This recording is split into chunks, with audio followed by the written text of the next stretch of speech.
Edson Arantes do Nascimento, conhecido como Pelé, sempre brincou que era forte, pois é um menino de 3 corações. E foi na cidade mineira que Edson nasceu. Lá, viveu até 1945, quando, por força da carreira do pai, Dondinho, jogador de futebol, se mudou para Bauru. Foi na cidade paulista que o menino passou a ser chamado de Pelé. Edson era fã do goleiro do time do pai, que se chamava Bilé. Na rua ele jogava com os amigos e na posição de goleiro, mas ninguém entendia o nome que Pelé pronunciava ao fazer referência ao goleiro Bilé. Sendo assim, o nome virou Pelé na boca da criançada, para depois virar história no mundo inteiro. Pelé foi descoberto em Bauru por Valdemar de Brito, ex-atacante que defendeu a seleção brasileira na Copa do Mundo de 34. Valdemar levou o menino para treinar no Bauru. Pelé virou sensação na cidade, atraindo interesse de outras equipes. O Santos apareceu na jogada, conseguindo, junto a Jânio Quadros, então governador de São Paulo, a transferência do emprego público de Valdemar de Brito para a cidade. Valdemar conseguiu convencer Dona Celeste, mãe de Pelé, e foi com Dondinho levar o menino para a Vila Belmiro. O menino de 3 corações brilhou cedo no Peixe, conseguindo ser destaque já aos 15 anos. Aos 16 anos já estava convocado para a seleção brasileira e em 58 ele foi convocado para defender o país na Copa do Mundo disputado na Suécia. Fora do time nos 2 primeiros jogos, o atacante entrou para a equipe titular contra a União Soviética e a partir de então se tornou o grande nome do primeiro título mundial do país, marcando 6 gols em 4 jogos. Pelé não tremeu contra os grandes nomes daquela época. O jovem atacante marcou em todos os jogos do mata-mata. Nas semifinais fez 3 gols contra a França e na decisão diante da Suécia marcou 2 vezes. Aos 16 anos, Pelé foi o grande nome daquela Copa. Naquele mesmo ano, o jogador chegaria à incrível marca de 58 gols em 38 jogos do Campeonato Paulista e Pelé seguiria brilhando pelo Santos e sendo campeão pela seleção brasileira. Em 62, foi mais uma vez convocado para uma Copa, atuou 2 partidas e marcou 1 gol na campanha que acabou com o 2º título mundial no Chile, mas perdeu a reta final do torneio por uma lesão.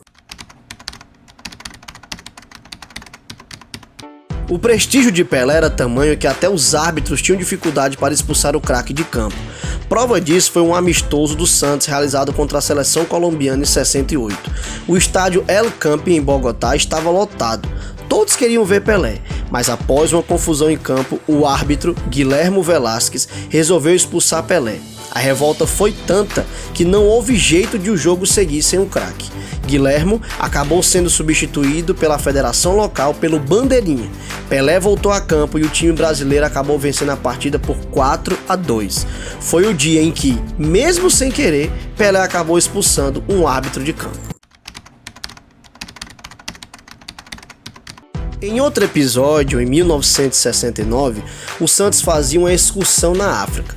Quando chegou na Nigéria para realizar um amistoso contra a seleção do Meio-Oeste, o rei do futebol fez o impensável, parou uma guerra.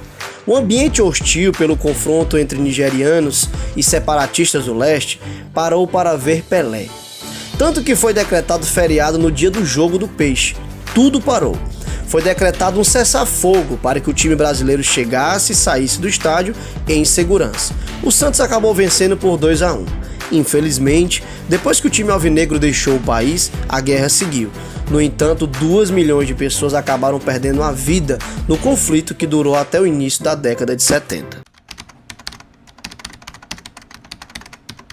Apesar de manter o prestígio, o rei já não tinha números astronômicos nos anos que antecediu a Copa de 70. Ainda assim, aparecia nos momentos certos para fazer a diferença. Pelé chegou na Copa do Mundo de 70 após 4 jogos sem marcar pela seleção. Eram amistosos. Quando a bola rolou para valer, o craque apareceu. Logo na estreia marcou na goleada sobre a Tchecoslováquia. A seleção brasileira tinha um time dos sonhos e mantinha atuações excepcionais. Passou por Inglaterra, Romênia, Peru, até pegar o Uruguai na semifinal. Na Copa de 70, Pelé foi mais garçom que artilheiro e deu o passe para Rivelino garantir a classificação na final com vitória por 3-1 sobre os uruguaios. A decisão foi um verdadeiro baile sobre a Itália, uma das melhores atuações da história da seleção brasileira, com goleada sobre os italianos por 4-1. Pelé fez um dos gols e deu a histórica assistência para Carlos Alberto Torres consumar o título. Maior artilheiro da história da seleção brasileira com 77 gols em 91 jogos, Pelé só não ganhou a Copa América com a seleção.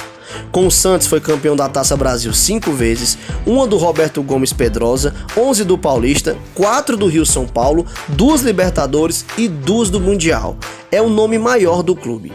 Pelé se despediu do futebol nos Estados Unidos. Após longa carreira no Santos, optou por tentar novos feitos em terras desconhecidas.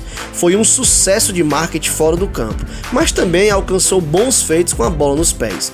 Fez 37 gols em 64 jogos pelos Cosmos, sendo campeão da North American Soccer League. Nunca haverá outro como Pelé, o jogador mais completo da história. Marcou gols antológicos de cabeça, com a perna esquerda, com a perna direita, dava passes geniais e foi até goleiro. Edson existem muitos, mas Pelé é só um, e é o rei.